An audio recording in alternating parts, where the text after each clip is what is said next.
Hello and welcome back to beautiful Nova Scotia. We're in the Annapolis Royal area and we're at a beautiful bed and breakfast called the Seafaring Maiden. Now Anne-Marie, you have probably one of the best stories I've actually heard about a wonderful bed and breakfast like this, and she's going to tell us just a little bit of that story. This home was actually built by my great-great-grandfather, Captain Joseph Hall, in 1881, and it stayed in the family for a short period of time. Went through several hands and ended up, we found out about it about 7 years ago as a bed and breakfast, and it came up for sale, and my wonderful husband purchased it for me because he knew I really wanted to reconnect with my family roots, and so here we are in our beautiful home here in Annapolis Royal.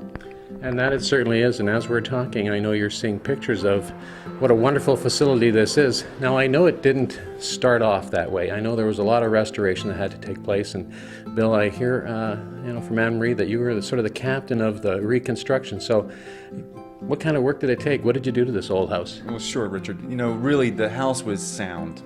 It was aesthetic changes that we made. Gutted the kitchen, brought it back truer to the period. Stripping floors, wallpaper, painting. So it was just mostly aesthetics. The house is really a sound property, had good bones. Great. Well, in fact, once again, people are seeing it as we talk, and I know they're going to know that. So now, we also, as I said, we happen to be in the Annapolis Royal area.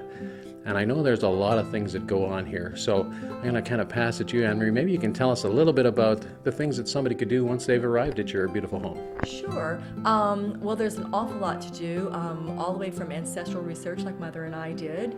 Especially Acadians like to visit us because of the expulsion and people wanting to reconnect with their family roots that way.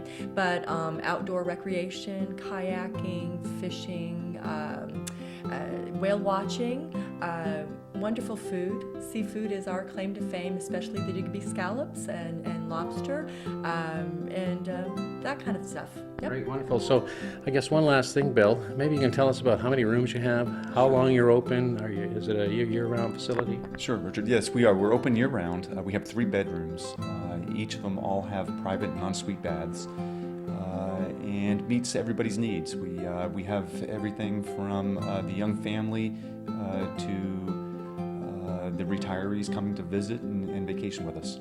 Okay, great.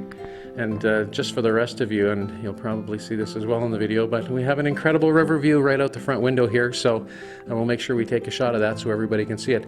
Well, I'd like to thank you both very much for taking the time really to talk to our audience and letting them know what a beautiful bed and breakfast you actually have here in Annapolis Royal, so thank you very much. Thank you, Richard.